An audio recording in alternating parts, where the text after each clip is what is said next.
Bueno, pues bueno, no es, resumiendo, ya digo, evidentemente las cifras de las mujeres no solamente en sistemas de inteligencia artificial, sino en términos generales, en tecnología, bueno, han sufrido incluso alguna caída en cuanto a presencia en las universidades y también es verdad que la mayoría de los trabajos cuyas funciones pueden ser reemplazadas con sistemas de inteligencia artificial también están ocupados por mujeres, aparte, bueno, de otro tipo de datos como pueden ser lo que hemos puesto también aquí sobre los deepfakes, en donde las mujeres, bueno, pues nos vemos más perjudicadas, ¿no? Entonces, se suele hablar, después vamos yo creo que a intentar poner esto en contexto, que la falta de diversidad en estos equipos que se dedican pues tanto a datos como a algoritmia y sistemas de IA, pues es una de las causas. Yo personalmente no estoy tan segura, ya diré luego por qué si da la oportunidad, pero de una manera u otra sí que nosotros intentamos ver cómo lograr esa inclusión y esa diversidad, no solo en los equipos, sino también en los usuarios que entiendan, ¿no? cuál es la responsabilidad de todos como usuarios también en dicha diversidad, ¿no? Y bueno, pues ya os he dicho que nosotros estamos aumentando el número de personas con las que estamos también trabajando internamente. Esta es una organización que se fundó en Francia y tiene presencia en más de 140 países, con lo cual, bueno, pues es una organización muy potente, es una asociación que tiene ya mucha solera, pero en España somos relativamente noveles, ¿no? Aquí tenemos ya en varias comunidades City Leads, que es un poco el equivalente a lo que es mi cargo, y bueno, pues y de ese cargo penden, lógicamente, con diversas iniciativas, como este tiene un formato white talk, pero luego hacemos cafés, hacemos también sesiones más distendidas en varias comunidades autónomas, como os he dicho, y bueno, pues también estamos firmando acuerdos, ¿no? Con entidades de prestigio, bueno, pues en varios ámbitos transversales, sean realmente observatorios, sean otras asociaciones, sean universidades. Y bueno, pues en este caso, hablando de quienes nos acompañan, agradecer a InnoIT, que es el sponsor económico, quien nos está no solamente ayudando en la organización, en la coorganización, sino también en lo que es el catering, van a estar con nosotros. Luego, bueno, pues en el apoyo logístico tenemos aquí también a dos personas que nos van a contar también de dónde vienen, tanto de CIDE como Women in Vision, y especialmente nos traen no solamente su experiencia técnica, sino también en el caso de DECIDE, como se lo he dicho, estoy muy agradecida que he tenido ocasión de conocerles más en detalle todo el apoyo que nos han mostrado también en la difusión. Y bueno, esto es de momento algo muy reducido de quiénes somos. Hay, como podéis ver, en Valencia, en Alicante, en Madrid, en Zaragoza y en Valladolid, City Leads.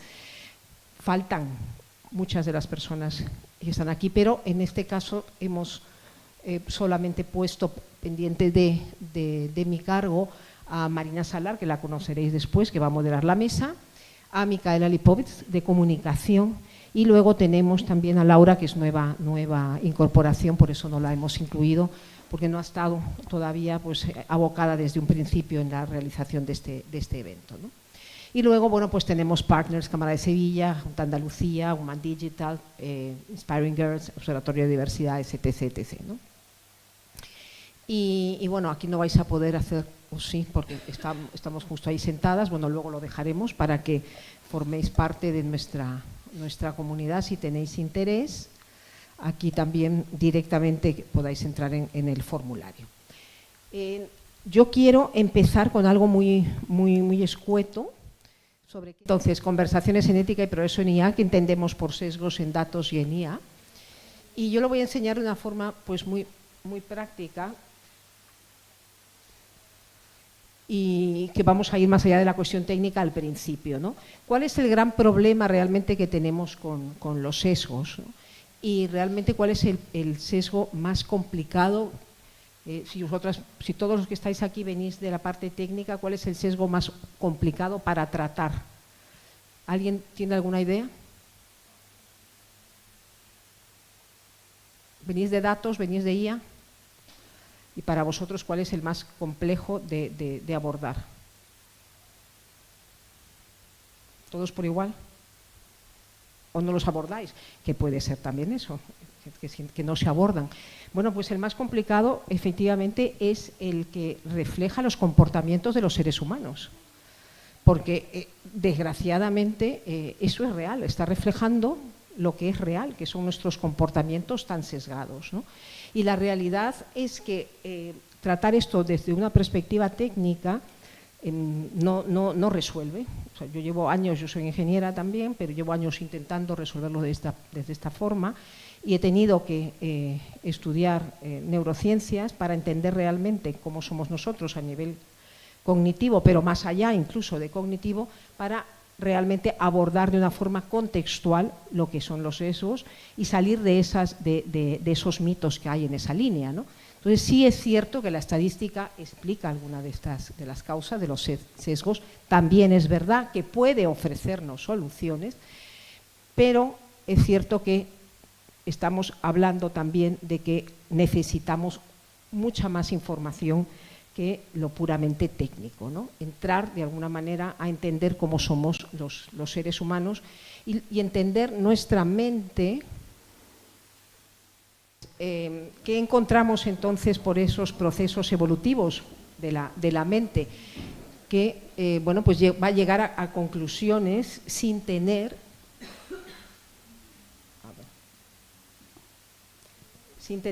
todos los datos o sin haber hecho, ¿no?, una evaluación de todos los datos. Pues empiezo yo, entonces. Pues mira, voy a dejar la parte más técnica para Sofía, pero mi parte es más una provocación, que es algo que me gusta mucho. Entonces, bueno, yo soy Camila, hago parte de Decide, que es una empresa voltada para soluciones de inteligencia. Y nada, gustaría de empezar la provocación para que todos imaginemos un escenario de un hospital, ¿no? Un hospital donde tenemos un algoritmo de Machine Learning implantado con una precisión de 92% con las pruebas, ¿no?, los datos de pruebas. Y qué pasa es que desplegamos la solución y cuando comenzamos a utilizar, que vemos que hay las pacientes que son mujeres o que son una minoría étnica, tiene su predicción de riesgos cardiovasculares no tan correcto cuando esperábamos, ¿no? ¿Por qué esto ocurre? ¿No? ¿Por qué está aconteciendo?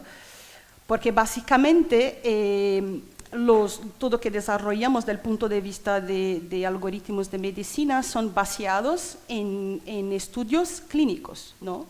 Y tenemos sesgos en los estudios clínicos. Esto hace parte de la producción, es inherente de los estudios. Voy a dar un ejemplo. Tenemos un estudio justamente de predicción de riesgos cardiovasculares que se llama Framingham Heart Study, que ha empezado en 1948, ¿vale? Este estudio tiene 72 años y ainda está ocurriendo, y es justamente para vermos los factores para las comorbilidades cardiovasculares. Pero este estudio ha empezado con una población homogénea, entonces ahí tenemos ya sesgos, ¿no?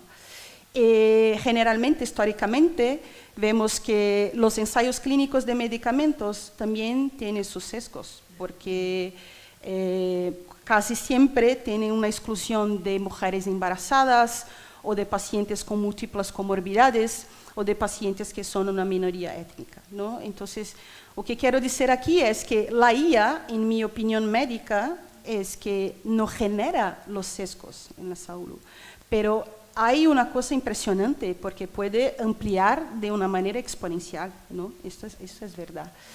Entonces, hay una cosa interesante que los sesgos, especialmente en la medicina, hacen parte de esto que acabo de hablar con vosotros, de los estudios científicos, que sea por consideraciones éticas de un estudio que no puede seguir, que sea por diferencias genéticas, biológicas de las poblaciones, que sea por cuestiones sociales, económicas dos estudios geográficos donde están siendo planteados.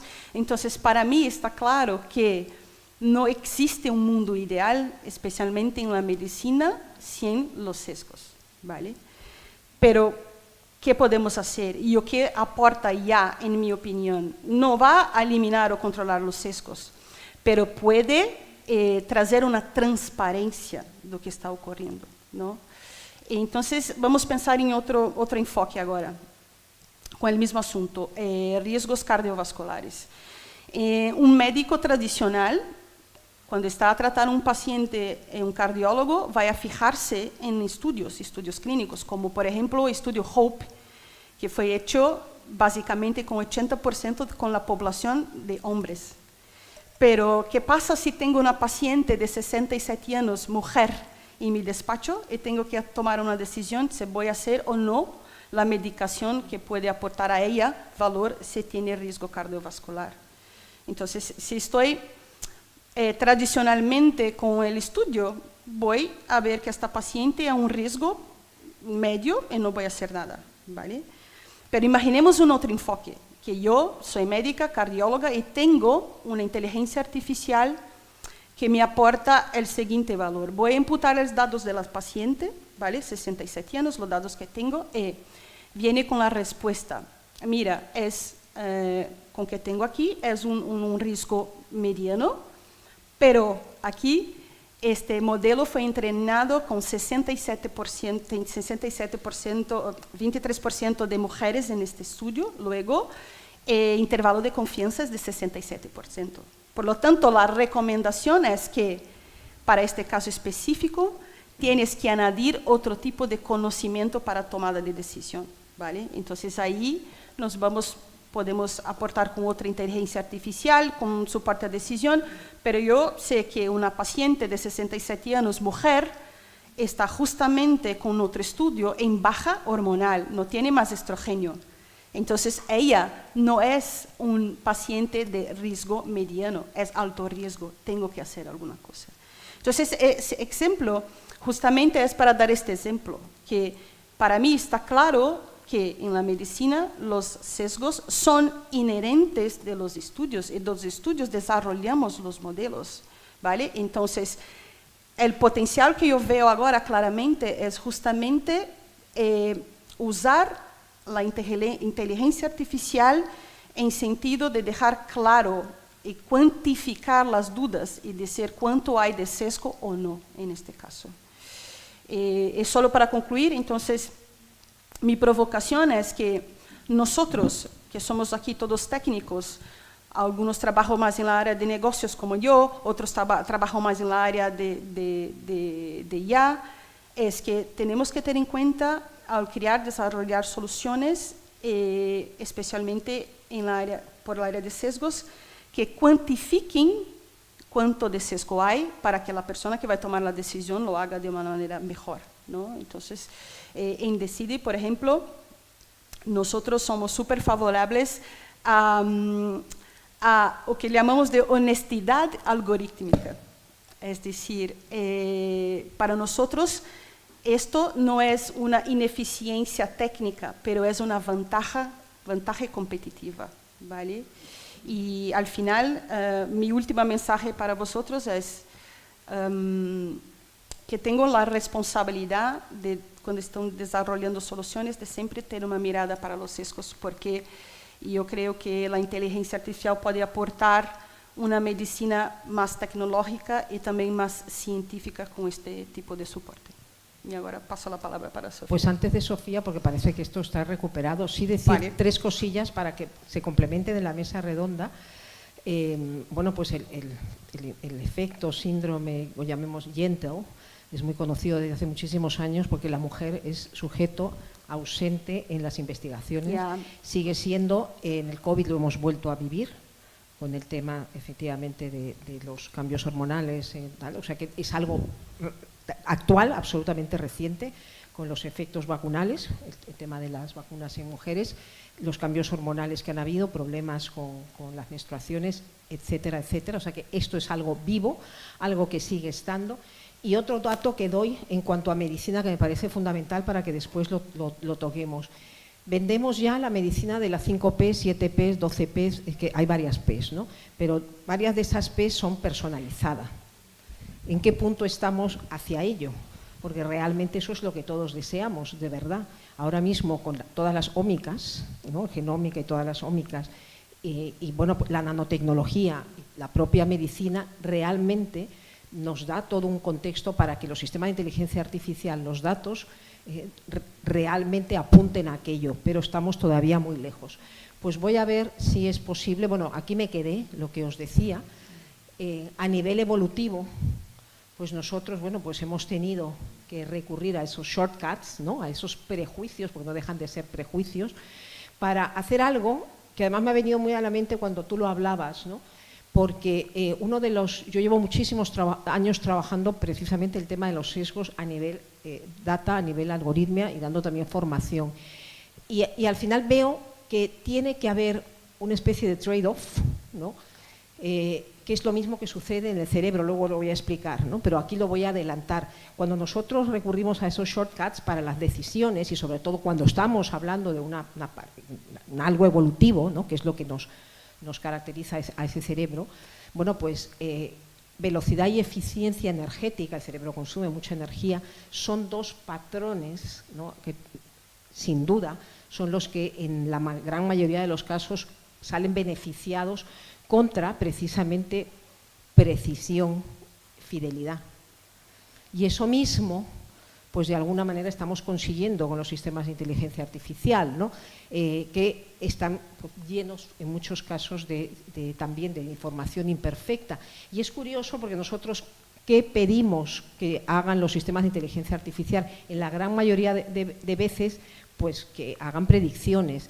Y si no sabemos trabajar cómo se reduce o cómo se gestiona la incertidumbre, pues ¿qué estamos consiguiendo, ¿no? O sea que yo realmente, si bien es cierto, soy una gran, digamos, estoy muy favorable, ¿no? a todo lo que son sistemas de algoritmia, sí que creo que en la gran mayoría de los casos no lo estamos haciendo de forma interesante, vamos a decirlo menos, ¿no? Bueno, esto lo voy a pasar para no seguir. Entonces yo quería rápidamente enseñar, decía al principio que el gran problema de nosotros es el comportamiento. Entonces, haciendo este contexto de este evento, os voy a decir cómo somos más o menos todos, ¿no? Y cuáles son esos patrones que al final pues, los sistemas de inteligencia artificial en varios contextos distintos los imitan, ¿no? El exceso de confianza en todas las encuestas que se hacen, las investigaciones, me da igual que hablemos de soft skills, me da igual como puede ser liderazgo, me da igual que hablemos de cuestiones técnicas como puede ser la codificación, ¿no? Al final creemos, el grueso, pero con una diferencia además aplastante, que estamos muy por encima de la media y en muy pocos casos creemos que estamos abajo, ¿no? Yo que vengo de otra generación cada vez lo veo más claro, la calidad de servicio ha bajado muchísimo. Ya sabéis a lo que me refiero ahora mismo además, y claro, pero seguimos creyendo que lo hacemos muy bien, ¿no? Entonces, el exceso de confianza es algo que nos acompaña a todos. El exceso de optimismo también en evaluación de resultados. Todos los que trabajamos en proyectos sabemos al final que el 90 y tantos % de los proyectos que hacemos, todas esas estimaciones económicas y de plazos y tal, no se cumplen. Siempre, al final, tenemos que poner más, tanto de tiempo como de otro tipo de recursos, porque nuestras evaluaciones realmente también están cargadas de exceso de optimismo, ¿no? El reconocimiento de patrones es también lo que nos caracteriza. Imaginaros aquí, en este ejemplo, por hablar algo concreto, imaginaros que vosotros venís confiando en que esto, bueno, pues va a estar guay, os van a dar realmente información que necesitáis, luego vamos a tomar algo, vamos a hacer networking, tal cual. Pues venid con un exceso de confianza, un exceso de optimismo para este evento. Y como hay tanto ruido, ¿no? Entre unas cosas y otras, o se nos puede pasar, o yo no articulo bien, o no estoy tocando bien el micrófono, hay alguna palabra que se os puede pasar. Pero en un momento dado, si estáis en ese mood de que todo esto es bueno, esa palabra la vais a llenar con algo que esté relacionado, ¿no? Con ese mood, que al fin y al cabo nos lleva al sesgo de confirmación, porque todos, por esa cuestión energética, también tenemos que decidir algo rápido, ¿no? Intentando reducir todo ese esfuerzo cognitivo de un 20% mínimo de energía que gasta el cerebro, ¿no? Siguiendo con el mismo ejemplo, efectivamente vamos con el anclaje. Esto no hace falta que alguien, porque hay mucha gente que tiene la costumbre, te presentan a alguien y te hace el barrido, ¿no? De cómo vienes vestida, como tal, cual. No hace falta que lleguen a esos extremos. La primera impresión siempre nos va creando algo en el subconsciente. Y muchas investigaciones, no solamente a nivel empírico, a nivel de psicología, sino también ya con Machine Learning, se ha podido ver que esto es entrar en un bucle, ¿no? Es un feedback loop de que cuando la otra persona nota que efectivamente el interlocutor se ha hecho ya alguna idea, pues responde a aquello y vuelve a responder a ese sesgo de confirmación, haciéndose, bueno, pues lo que todos conocemos también por la autoprofecía en esta cumplida, ¿no? Y algo que es muy, muy interesante en lo de sesgo de grupo, también que estamos aquí, ¿a quién le gusta ser disonante? A mí me parece un error siempre preguntar después de un evento qué tal ha ido. Si va todo bien, todos estamos alineados, ha sido agradable. Claro, ¿qué te van a decir? Primero, porque está todavía, ¿no?, la emoción donde está, y segundo, porque a quién le gusta desentonar.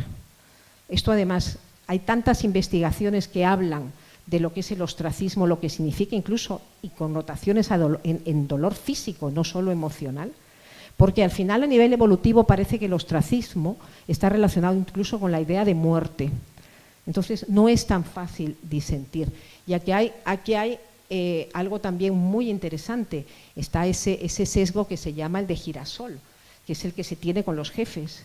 Cuando alguien efectivamente tiene que asentir y decir que sí, vuelve a llamar nuevamente a ese sesgo de confirmación para que la decisión que ha tomado, aunque sepa que éticamente no es la correcta, esté justificada por varios sesgos.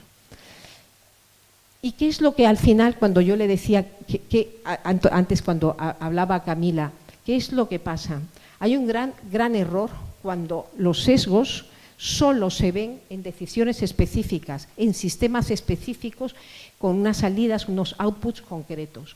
Porque nosotros también actuamos al final con un trade-off en general. Es decir, si en un momento dado, imaginaros el ejemplo que os ponía del disentir digamos, sea una decisión en el trabajo. ¿Merece la pena realmente a veces no ser ético? ¿O merece la pena? O si quizá la palabra no sea merece la pena, pero vamos a decirlo, es conveniente no dejar de ser ético por mantener digamos, el bienestar social, como puede ser en una empresa, en una organización. Esto más o menos lo hacemos todos. Quiero decir con todo esto que la realidad es que el tema de los sesgos solo se tiene que ver siempre bajo un compromiso entre objetivos en conflicto. Lo mismo que hemos hablado antes del cerebro, que es rapidez, por un lado, es coste energético, es en contra, digamos, de esa fidelidad, pues muchas veces así es como tenemos que evaluar los sesgos, ¿no? Y yo esto casi no lo veo en ninguna organización a las que voy, no solamente aquí en España, no lo veo un análisis muy puntual, muy concreto, que al final le dicen al responsable, bueno, intenta eliminarme este sesgo. ¿Y qué hace ese responsable? Primero, que entra en cuestiones también de justicia, cuestiones éticas, que no todos estamos duchos en aquello, y segundo, que tiene que hacer un análisis contextual, porque puede ser que ese stakeholder que él pretendía ayudar, al final, por otra vía, no le esté ayudando. O sea que no es un tema tan sencillo. Te doy paso, Sofía, porfa.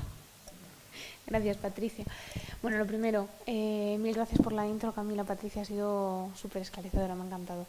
Y mil gracias a todas por haber venido. La verdad que estoy encantada de veros las caras y de que pasemos hoy una buena tarde pudiendo compartir sobre este gran y necesario tema. Me presento muy brevemente y vamos a pasar, yo creo que directamente a discutir, que creo que va a ser la parte rica. Me llamo Sofía, trabajo con sistemas conversacionales. Para poneros un poco en contexto, realmente vengo del mundo de la lingüística. Estudié lenguas modernas, cultura y comunicación, me especialicé en lingüística computacional. Todo esto sonará chino, probablemente. Ahí va un sesgo, el primero. Y a lo que voy es que realmente lo que os vengo a contar, o la especialidad en la que os ha contado, yo creo que a Camila la he entendido súper bien, porque entiendo de dónde viene, entiendo lo que os ha contado. Vengo a contaros otra historia, y es que probablemente la mayoría de las que estáis aquí ahora mismo ya hayáis interactuado, si no de manera consciente, de manera totalmente inconsciente, con un sistema de inteligencia artificial. Yo personalmente trabajo desarrollando sistemas conversacionales, que son aquellos que responden a vuestros mensajes en lenguaje natural. De serie y de base, como comentaba ya Patricia, no es que partamos del sesgo, es que en cualquier intercambio comunicativo ya partimos de una preconcepción del otro ser. De hecho, la mayoría de intercambios y de charlas que se tienen entre dos personas no dejan de ser nada más y nada menos que una negociación de esa identidad, ¿vale? Claro, partiendo de la base de que esto ya pasa entre humanos, trasládalo a cuando una persona interactúa con una IA. No lo sabéis, pero hay gente detrás del diseño de ese sistema. Y no solamente es el diseño de ese sistema, sino también los datos con los que ha sido entrenado ese sistema. Cómo se van a utilizar tus datos después para explotarlos, para mejorarlo, etc. Hay una gran cantidad de puntos críticos de decisiones que tienen un impacto ético brutal, y es algo que parece relativamente sencillo porque no deja de ser una charla o un intercambio comunicativo, pero que tiene mucha más trascendencia. Así que creo que hoy vamos a intentar bajarlo un poco más a tierra y explicar con un poquito más de claridad, sencillez, qué implica, qué consiste y cómo se puede hacer frente a algo que es totalmente inherente. Muchísimas gracias, Sofía. Camila. Marina. Marina es parte del equipo de UAI. La verdad que no sé qué porcentaje del éxito hasta antes de venir aquí lo tenía ella. Pues efectivamente, te iba a decir, no sé si... Bueno, muchísimas gracias. Patricia, me uno a este saloncito que nos hemos montado aquí, y lo primero para agradeceros, porque hoy partíamos como de un manifiesto común, ¿no? Un reto compartido, que era bajarlo a lo práctico, no estar hablando de la teoría, que hay otros eventos, hay otros espacios también muy interesantes, pero hoy, bueno, podemos decir así, nosotras queríamos entrar al barro, y yo creo que así hemos empezado, así que os agradezco que nos hayamos sumado a este reto compartido, ¿no? Y ahora tenemos, pues, o por mi parte tengo dos objetivos, ¿no? Por un lado, continuar con esta aportación que habéis introducido y al mismo tiempo vigilar los tiempos. Así que vamos a ver cómo lo hacemos, ¿no? Yo quería empezar, y Patricia, si te parece, preguntando, hemos hablado hoy de la gestión ética en el diseño de modelos, y me gustaría un poco lanzarte el reto de entender cómo podemos incorporar estos principios éticos en el desarrollo sin frenar la innovación, teniendo en cuenta todos los elementos que forman parte de los modelos y los marcos de desarrollo. ¿Cómo encontrar ese equilibrio? Es que realmente aquí habría que definir qué entendemos por innovación. Yo realmente no estoy viendo tanta innovación como se dice, o innovación incremental, que para mí no es realmente innovación. Yo estoy viendo, bueno, pues que efectivamente esa dicotomía, ¿no? Innovación-regulación está siempre muy presente, y se ponen pues esas frases hechas que uno escarba y no tiene mayor sentido. Estados Unidos tiene mucha regulación, por ejemplo, que no parezca, pero Estados Unidos tiene muchísima regulación. De hecho, por ejemplo, en redes sociales, que no viene ahora el caso, pero uno de los estados tiene una regulación mucho más estricta en el estilo de Australia, por ejemplo, que nosotros. Entonces, creo yo que primero habría que sentar, ¿no?, las bases de aquello, qué significa innovación, qué significa realmente la ética. Y yo, para mí, realmente es una cuestión absolutamente personal, ¿no? A mí lo que me ocupa y me preocupa es que la gran mayoría de mis colegas ingenieros dejen el tema ético a los filósofos. O sea, yo como ingeniera siempre he tenido claro el impacto de la tecnología en nuestra evolución, en mi identidad como persona, en nuestra identidad social y en la cultura. Entonces, yo sí que creo que si efectivamente somos un poco más conscientes de cómo actuamos nosotros, de cómo somos, quizá los sistemas de inteligencia artificial podrían reflejar, ¿no?, aquellos principios y aquellos valores que realmente deseamos y que mucha gente se los pide a la regulación. Yo no tanto, porque no confío en las regulaciones, así en términos generales podemos lógicamente desarrollar esto después, pero yo sinceramente creo que el esquema con el que vamos no es el adecuado, ya profundizaremos más allá de eso, ¿no? Y enlazando con esto que comentabas, ¿no?, y llevándonoslo más a la parte, Sofía, ¿no?, que es más tu background y es el ámbito, ¿no?, en el que tú desarrollas tu actividad, me gustaría preguntarte si piensas que es posible, alcanzable, podríamos decir, estar desarrollando un modelo conversacional totalmente libre de sesgos, o estos elementos inherentes que introducía Patricia es algo inevitable y que siempre va a estar afectando. Y siguiendo con esto, si es así, ¿cómo detectarlos de una manera eficiente o eficaz, ¿no? Llegar a construirlo, ahora te digo no, pero mañana te digo que sí. O sea, quiero decir, al final evoluciona y cambia tanto que creo que puede que sí que llegue un punto en el que se empiece a convertir en un tema que, como decía Patricia, es verdad que la mayoría no tienen ni siquiera una implementación puesta en práctica de cuándo nos vamos a parar y a pensar si esto está respondiendo éticamente como queremos. Eso no se hace, o no se hace a veces a tiempo. Entonces, claro, creo que si se piensa de serie y de base, y el objetivo de construir un modelo, independientemente de la funcionalidad que tenga, tiene parte de esa premisa, sí que se puede llegar a alcanzar. Pero claro, es igual de alcanzable que a lo mejor pensar en ¿existe algún ser humano que tenga cero sesgo? Pues a lo mejor también. Claro, piensa que la especialidad en la que suelo trabajar es al final crear un sistema que imita el comportamiento humano. Claro, el comportamiento humano ya de por sí, cuando tú eliges palabras o cuando seleccionas cómo formular frases, cómo formular tu discurso, ya estás dejando tu impronta, tu sesgo, tu preferencia, ya estás dejándolo en esa selección, ¿no? Y el modelo al final también hace lo mismo, predice, elige en base a una serie de patrones y una serie de datos. Si los datos de serie ya van mal, pues el resultado lógicamente va a ser igual de mal. ¿Que se puede llegar? Es posible que se pueda alcanzar a un nivel óptimo. Y en ese sentido, permíteme ahondar en lo que estabas introduciendo, ¿no? ¿Cómo se puede hacer tangible esa evaluación de riesgos y qué marcos de trabajo o qué enfoques hay dentro de este ámbito para afrontar este reto? Pues precisamente la palabra clave es marco. Se necesita construir un marco y diría que existen muchas bases y muchas series de marcos que ya están y que se utilizan, pero que dependiendo mucho del caso de uso y del el producto que se está construyendo, se tiene que hacer un ajuste en base a esa situación. Es que no es lo mismo los proyectos de los que hablaba Camila, de los que hablo yo, donde a lo mejor la dificultad que tenemos es que los datos de entrenamiento que estamos utilizando, pues que se te entienda igual, hables una variedad estándar peninsular a que hables una variedad completamente alejada, ¿no? Eso al final es un sesgo. Si yo solamente estoy entrenando con ejemplos de audio que representan a un porcentaje de la población, pues ya estoy cometiendo el error.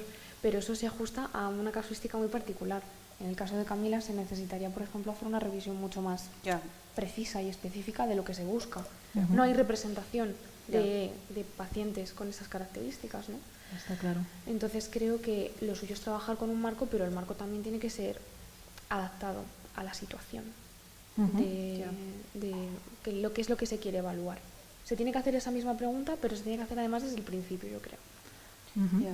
A mí me gustaría añadir una cosa que Sofía está hablando, que está hablando muy en la parte de desarrollo de producto efectivamente, ¿no? Pero mi background es medicina, data analytics y también muy de business analysis. Entonces creo que tenemos que dar un pasito atrás, en el punto de vista de, tenemos esta tendencia de partirnos siempre para el modo solución, pero hace falta ver de verdad el problema, ¿no? De verdad. Y muchas veces creo que hay como mitigar esos futuros sesgos de una solución si estás un poco más enfocado en el problema, en la parte de business analysis también, que no es una cosa de intuición, ¿no? Hay toda una metodología para esto, ¿no? Nosotros, por ejemplo, en Decide, tenemos una parte muy importante para nosotros que es justamente esta exploración inicial, ¿no? No tanto de los datos, pero también de la parte de Business Process Management, de Business Analysis, que todo hay una metodología. De nuevo, vengo con la cuestión para mí muy clara de mi vida personal, de mi carrera como médica y cómo hago en las empresas que trabajo, que es la transparencia. Entonces, si tienes un cliente, si estás a desarrollar algo, es que alguna cosa suena extraña, pues éticamente tienes que, mira, hay algo aquí, ¿entiendes? Compartir esto. Entonces, este es un punto que creo que es súper importante también. Totalmente, porque al final estamos hablando que dentro de que es un reto compartido entre sectores, entre diferentes ámbitos de actuación, cuando estamos tocando healthcare, cuando estamos tocando salud, en esa parte del tratamiento de los datos estamos hablando de temas muy críticos con un impacto muy, muy relevante, ¿no? Esa medición de impacto, esa medición de riesgos, lo has empezado, ¿no?, a introducir en el evento, pero ¿qué mejores prácticas dentro del sector, ¿no?, se están haciendo operativas realmente en proyectos, en análisis? Bueno, yo creo que, bueno, no voy a hablar de ejemplos de salud porque creo que todos ya están cansados. Camila solo habla de salud, ¿no? Voy a de lo que te poco apetezca, Camila, por supuesto. De otras cosas también. Yo creo, por ejemplo, en Decide, que tenemos muy práctico, es una cultura ejemplar en sentido de usar la metodología CRISP-DM, en sentido de hacer un análisis muy profundizada de los datos cuando empezamos a hacer los proyectos que sea. Entonces, para mí, yo creo que la práctica es esto, ¿sabes? No puedes pasar de punto de desarrollar alguna cosa si no tienes esta parte de la exploración de datos muy, muy bien hecha. Perfecto. Patricia, vuelvo contigo. Porque Camila ha introducido este concepto de transparencia algorítmica.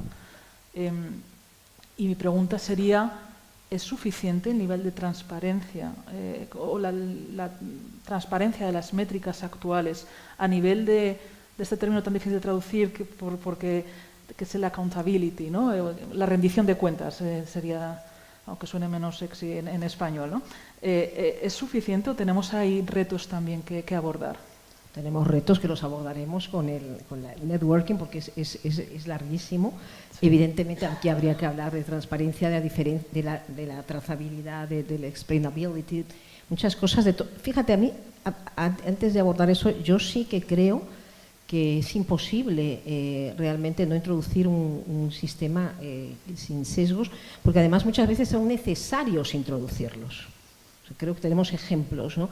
Y yo sí quiero entrar al tema de salud, pero lo voy a hacer conjuntamente, el tema de salud y conversacional, ¿no? Entonces, ya te digo, porque además también de alguna manera también te contesto y con cosas prácticas.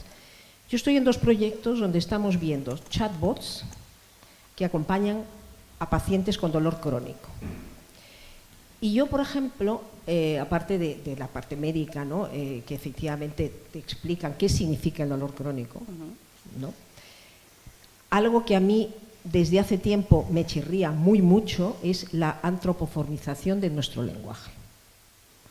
Entonces, claro, si esos chats, bots que se venden, es yo estoy aquí para ayudarte, yo resuelvo contigo, yo estoy a tu disposición 24/7, dime y yo pues busco la información, es decir, ¿pero quién? Es que me da lo mismo que eso me lo diga un chatbot basado en IA o que me lo diga el vaso. Es que ni está aquí para ayudarme, ni tiene ninguna de esas, ni decide, ni ninguna de esas palabras que yo que trabajo en neurotecnologías cada 2x3, ¿no? La IA lee la mente. A ver, pues no. Entonces, a mí esto sí me preocupa, porque también nosotros somos muy responsables de esa relación de dependencia que estamos creando, ¿no? Entonces, tú decías, para mí claro, evidentemente en este caso no voy a hablar de accountability porque como usuarios quizá no la tenemos, pero sí tenemos grado de responsabilidad. También el entender cómo nos relacionamos con las tecnologías, ¿no? Segundo, tú decías, ¿es suficiente lo que hay? Evidentemente no, pero partimos de una base muy clara. Yo no encuentro con facilidad proyectos que estén basados realmente en otros criterios que no sean económicos o meramente técnicos. De hecho, en proyectos sobre vulnerabilidad, que ahora vulnerabilidad ya es global, no estamos hablando de grupos vulnerables, no vulnerables somos todos, luego si queremos ya también lo comentaremos, frente a los sistemas de inteligencia artificial, realmente, bueno, pues veo sinceramente que no hay manera, de alguna forma, de garantizar una trazabilidad, una claridad de lo que se está ofreciendo.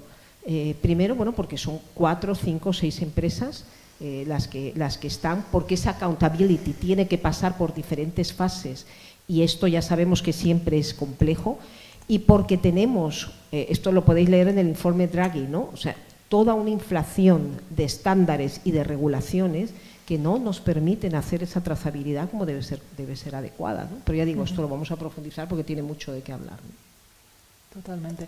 No sé si queréis también aportar algo, ¿no?, en la línea de lo que comentaba Patricia ahora. Sí, a ver, a lo mejor estoy aportando yo aquí el granito positivo, no lo sé. Creo que sí que hay proyectos, sin ir más lejos, tengo el vuestro en la mente, que creo que la idea sí que nace de una necesidad puramente altruista, y lo que se pretende es intentar dar voz a aquellos que no la tienen. Creo que hay iniciativas, es verdad que no son las que económicamente son más representativas. Y sobre el tema de transparencia, creo que sí que hay un par de regulaciones que, menos mal, ya se han empezado a utilizar, porque yo desde que empecé a trabajar en este sector decía, no podemos ocultar que no están hablando con un agente, no podemos ocultar que no están hablando con un ser humano, no tiene ningún sentido, estamos intentando engañar a gente. Yo he estado con gente también de negocio que me ha dicho, no, pero queremos que parezca un ser humano, que se parezca lo máximo posible, que no noten la diferencia. Ahora mismo, a día de hoy, en España eso es ilegal, no se puede hacer eso. Es más, si el usuario pide que se le traslade y se le pase con un agente humano, se le tiene que pasar. Y para mí son dos medidas, mínima, básica, que ya sé que es poco, pero empieza a ser. Entonces, quiero pensar que se está empezando a intentar llevar hacia un camino mucho más transparente, mucho más claro, y que el usuario sea un poco más, pues, conocedor de qué está pasando, ¿no? Con qué está interactuando, qué impacto tiene, qué pasa con sus datos. O sea, también hay muchas políticas ahora mismo en las que se está empezando a revisar esa cantidad, ese tipo de textos, ¿no? Para que se entienda, oye, mira, hemos cambiado los datos, la política de datos en la empresa, qué implica, qué vamos a hacer con ellos. Al final también es un voto de mutua confianza, porque claro, hasta cierto punto tienes que acabar creyendo en esa parte, ¿no? Pero creo que hay ciertos puntos en los que se está empezando a notar ese cambio. O sea, por ejemplo, a nivel transparencia, creo que es un mínimo básico con el que se puede contar. Lo que no se puede hacer es falsear ese tipo de información, y eso es como 101, que se dice, ¿no? El 101 de asistentes virtuales. No digas que estás hablando con un humano porque sabemos que no es, Sabemos que no es así. un humano, claro. Efectivamente. Pero fíjate, perdóname una cosa, tú sabes perfectamente, porque trabajas con aquello, qué ha pasado con el reglamento, con el RIA, Reglamento de Inteligencia Artificial Europeo, con todo el tema de IA generativa. Sí. Quedó donde quedó, o sea, realmente, y ahora, bueno, está parado, vamos a ver qué va todavía a pasar, pero fueron unas best practices, por decirlo de alguna manera, no entró en lo que es la reglamentación, entonces ahí todavía hay mucho desajuste. Y luego, a mí no me preocupa tanto lo que tú dices, que te diga, sí, yo soy tu asistente virtual, sí, ¿no? Que es lo un que te sistema de suelen decir, inteligencia ¿no? artificial que- Exactamente, sino la relación que ya se establece, porque se confía en ese asistente virtual que lo hace bien. Por supuesto que nosotros en los programas que hemos dicho hemos pedido decir, oye, entender las limitaciones, entender de dónde sale la información, entender, en la mayoría de casos no los encontramos. Pero no solamente es eso, sino que el gran problema, por ejemplo, yo no vengo del ámbito jurídico, pero trabajo con ellos. Pero yo lo digo siempre, me siento absolutamente vulnerable, porque yo no sé realmente entender, interpretar la semántica jurídica. Entonces, esto no pasa solo por lo que decíamos, por frases hechas o deseos, sino cómo entendemos, ¿no? Y sobre todo gente que está en esa brecha digital mucho más cercana, ¿no? ¿Cómo se entiende? Totalmente. Y al final, y un poco vamos a ir cerrando este espacio también para dar la oportunidad, por supuesto, al público también de que pueda pues compartir sus reflexiones y preguntas. Lo que estáis comentando me lleva también un poco a la reflexión de un equilibrio, ¿no? Entre muchos elementos. Hemos hablado de producto, por tanto de negocio, por consiguiente de clientes, de datos, de legislación, estábamos introduciendo ahora incluso de elementos culturales o sociales, ¿no? Y todos esos elementos al final están dentro de esa coctelera que supone el desarrollo de los modelos, ¿no? He hecho alusión al principio a esta expresión y tú misma, Patricia, ya introducías que hablar de equilibrio o esa aspiración, pues quizá es irreal, pero es cierto que todos esos elementos entran en juego, ¿no? ¿Cómo podemos asegurarnos de que tocamos todos los palos, por así decir, ¿no? Que yo creo que es un reto. No sé, Camila, por ejemplo, si quieres compartirnos. Bueno, yo veo este reto como una cosa súper inherente de la comunicación humana también, porque por detrás de esto todo que estamos hablando, no hay una única persona, no es Sofía que vas a desarrollar todo para esto, es cross, ¿no? Hay gente envolvida. Entonces, yo creo que no sé, este tipo de equilibrio es difícil, ¿no? Porque al final está muy también cargado de cómo cada persona que está involucrada en esto está haciendo las cosas. Entonces, no sé, creo que este es un súper reto y yo soy súper entusiasmada del uso de la IA, de todo, pero para mí está muy claro que estamos en una ventana de oportunidad. Ahora estamos saliendo de una economía totalmente voltada para el conocimiento, para IA, que está claro, todos los teóricos, las cosas que están hablando es que, mira, hoy en el mercado de trabajo, estoy ahora transitando para otro mercado, la situación se quedará súper complicada, porque las empresas van a venir con todo este poder de, mira, quiero automatizar todo, quiero hacer las cosas así, pero pues somos los humanos que movimentamos la economía también. ¿Cómo vamos a hacer esto, ¿no? Este equilibrio, y me parece que está claro que nosotros humanos tenemos ahora mismo que hacer la parte humana muy bien. Los Cs que son nuestros, la creatividad, la comunicación, la compasión, pensamiento crítico, este tipo de skills. Tenemos la culpa. Hay que hacer así. Ya. Hay que hacer así. Al final, Sí, es que hay tanta gente involucrada que, a ver, es como una cosa a veces muy individual sobre debería hacer esto, debería hacer lo otro. O a lo mejor también puede ser, no sé, alguna dinámica grupal, porque al final en equipos es como salen las cosas también. Entonces no sé si puede haber un checklist más asumible a nivel proyectos de ¿estás cumpliendo con este mínimo? Que también hay un punto, ¿no? Y mencionas la parte de equipo y yo mismo me estoy traicionando porque he dicho que cerráramos ya, pero estás introduciendo un elemento... que estás introduciendo un elemento muy interesante, que es realmente podemos estar hablando de desarrollos que tengan el punto de mira una IA ética inclusiva, si los propios equipos que las están desarrollando no cuentan con esa diversidad dentro del equipo. Claro. Como enfoque de partida. Pero fíjate, yo cuando puse eso dije, yo no estoy tan de acuerdo, porque yo llevo muchos años trabajando también en Alemania, que bueno, yo tuve la suerte de estudiar en el colegio alemán, es decir, de alguna manera esta cultura siempre me fue cercana, y hace ya bastantes años hablábamos con personas y decíamos, ¿no?, ¿quiénes se parecen más? Los que tenemos a partir de ciertos años para arriba, sean alemanes y españoles, o efectivamente el alemán de 50, de 70 con el alemán de 20 y de 30. Ahora mismo la globalización ha hecho que ya esas diferencias culturales, por supuesto que persisten, pero no tanto. Más desdibujadas, quizá, podríamos decir. Exactamente, menos acentuadas. Entonces, a mí que un grupo sea diverso no significa necesariamente que no.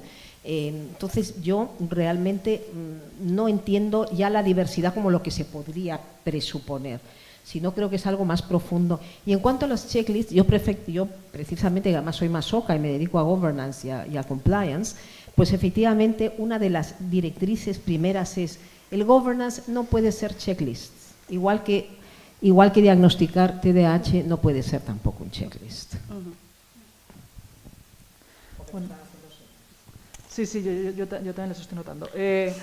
Os decía al principio que teníamos dos retos. El primero era continuar con ese enfoque práctico que nos habéis brindado con vuestro know-how, con vuestra experiencia, y se lo hemos cumplido. Luego yo tenía el de los tiempos y ahí no vamos tan mal, como nos podría parecer, aunque nos hagan señales. Pero sí que quería dejar unos minutos para que las personas que estáis hoy aquí acompañándonos podáis también lanzar las preguntas, reflexiones que os hayan podido surgir también durante la conversación. Que os he hablado social, por favor, recuerdo. De verdad, críticas, sugerencias y de todas. Se intenta mejorar entre todos. A mí me ha parecido muy interesante lo que habéis comentado de que todos somos vulnerables frente a la IA y desde el punto de vista de usuario más que de trabajador del mundo del negocio. A mí me preocupa pues todas esas pues te das de alta en el ChatGPT Premium o tal y tienes que aceptar un contrato, bueno, pues como las redes sociales de 30 páginas que nadie se lee, que es imposible porque lo quieres usar y no te lo lees. ¿Cómo vosotros lo de simplificar mucho más esa parte de aceptación donde yo puedo decir muy claro, yo no quiero que se usen mis datos, que voy a poner aquí, que voy a poner un montón de cosas porque les voy a contar todos mis pensamientos y que lo uséis para otras cosas, o como yo no quiero que la información que cojáis fuentes que no estén contrastadas, sí. Y que esos checklists de cosas como muy básicas y muy importantes sean muy claros, ¿no?, de poner y quitar, porque yo hablabais de transparencia, ¿no?, decías tú que cada vez hay más transparencia o se intenta, ¿no?, poner un marco, ¿no?, que ayude a la transparencia, pero yo veo todavía muchísimo ocultismo cuando tienes que revisar 40 páginas de cosas que no entiendes. Sí. Yo digo que hay transparencia, o que se intenta implementar la transparencia desde un punto de perspectiva de diseño para que se cree esa sensación, pero full disclosure, también hay empresas en las que se está haciendo uso de un producto digital como el que estás hablando, de modelos de IA generativa, por ejemplo, y tampoco se tiene claro cómo se utiliza y para qué se utiliza. Porque estamos hablando también de otros países, de otras legislaciones, entonces al final, aunque tú pienses que yo tampoco sé cómo lo usan y para qué lo usan. Estamos muy lejos todavía, ¿no?, de que haya esa transparencia, porque lo estamos usando todos, pero no sabemos para qué lo usan. Dependiendo del país y de cómo lo estés utilizando y de lo que hayas permitido que se use. Es que al final también son empresas, son conglomerados, tienen intereses diferentes. Por ejemplo, puedes utilizar el opt-out, que es opt-out, ¿vale? Es una opción básica, sencilla, que yo siempre recomiendo para usuarios de a pie que dicen, mira, te vas a hacer una cuenta, puedes usarla, pero si clicas en esta opción, por lo menos tú has pedido y en teoría se han comprometido a que tus datos no vayan a ser utilizados con X fines. Pero estamos en las mismas, tienes que descubrirlo, tienes que buscarlo, o sea, es también un punto de conocimiento es poder. Entonces, como usuarios tampoco tenemos conocimiento de cómo funciona realmente por detrás, tampoco puedes tomar una decisión informada de cuál sería la mejor herramienta para poder utilizar o cuál es la mejor práctica. Siempre falta lo mismo, siempre falta esa falta de confianza súper justificada, porque no te han enseñado cómo usarlo o si lo estás usando bien realmente, si estás tomando buenas decisiones, si estás poniendo datos sensibles y cómo se van a utilizar esos datos sensibles. Y ya no digamos cuando se van a utilizar datos para tomar decisiones y tú ni siquiera eres consciente, porque se te han presentado sugerencias en un buscador, se te han presentado sugerencias en una aplicación que tiene productos y tú no sabes muy bien por qué, pero tú ya tienes un perfil creado en base a ese tipo de decisiones, ese patrón. Eso ya es como profundizar mucho, ya no es ni siquiera si debo utilizarlo o no, pero también te pasa y no, a lo mejor no lo sabes y a veces no se transparenta también ese tipo de usos. Pero eso, por ejemplo, lleva existiendo desde hace mucho tiempo. Y mira, a raíz de eso, porque a mí sí me gusta fijarme en lo disonante también, para no quedarme solamente con el wishful thinking, por decirlo de alguna manera, ¿no? Hablando de opt-out. Por ejemplo, y volvemos a tema de salud, espacio de datos europeo, que ha salido el reglamento hace nada. El reglamento es la economía del dato, ¿no? Pero para poner un ejemplo muy claro, porque esto es muy complejo de hablar. Pero se supone que nuestros datos tienen dos usos. El uso primario son nosotros, nuestras historias médicas. Imaginaros que yo acabo de romperme la pierna aquí y entonces me tengo que ir a Lituania. Entonces yo quiero que en Lituania, vean mi historia médica. Qué curioso suena esto aquí, sobre todo como fijaros que me voy aquí a Guadalajara y no pueden ver nada, ¿no? Pero este es el deseo. Entonces, esto es lo que se pretende. ¿Qué pasa? Que en Lituania deberían tener acceso a todas las pruebas que ya me han hecho para no repetirlas, por ejemplo, ¿no? Por poner un caso, es una cuestión de costes, de tiempos, de muchas historias. Ese es, digamos, el uso primario. El uso secundario es, pues que dichos datos puedan servir para investigación, para innovación y para policy, ¿no? Vale, pues yo tengo una opción en un momento dado para cosas concretas de hacer un opt-out, muy sesgado también, porque al final puedo hacer eso, pero tengo dos criterios que no, digamos, comulgan mucho con eso. El primero va a depender del país de origen donde yo pueda hacer, o sea, dejan, a pesar de ser una normativa comunitaria, dejan al país de origen también hacer algo. Todo esto también os cuento para que veáis cómo es el juego también de los reglamentos, ¿no? Y de las normativas.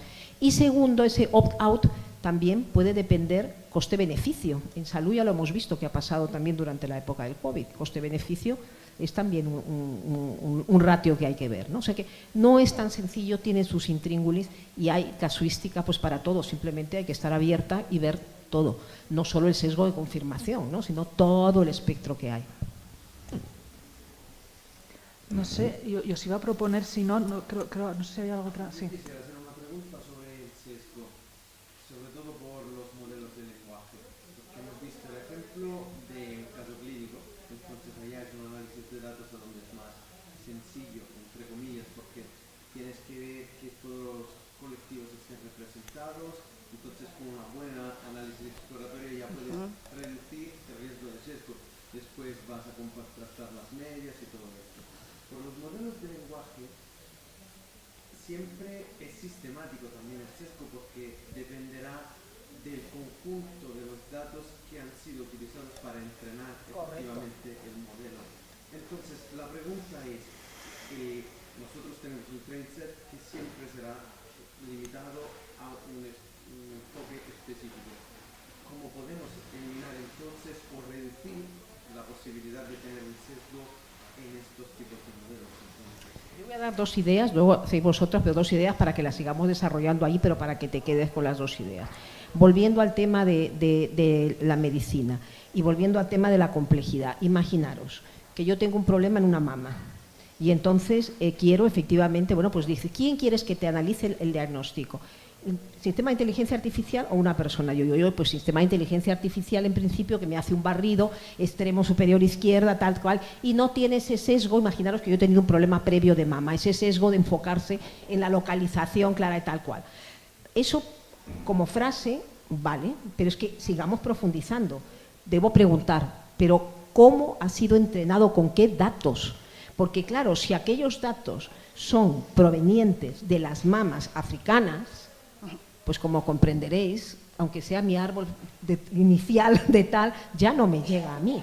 Y esta es una idea. Y la otra idea es que tú sabes que hay suficientes investigaciones que hablan de, además del colapso de los modelos de IA generativa, modelos generativos, porque ¿qué va a pasar con los tails? Cuando efectivamente nos focalizamos solo en las medias. Y esto es un problema acuciante cuando además estamos ahora trabajando con datos sintéticos pues generados por todos estos modelos, ¿no? Pero esto ya te digo, vamos a desarrollarlo con las pizzas. Yo doy esas ideas. Por favor, vosotras también, así pinceladas para que... Se empieza a hablar un poco del efecto vacas locas.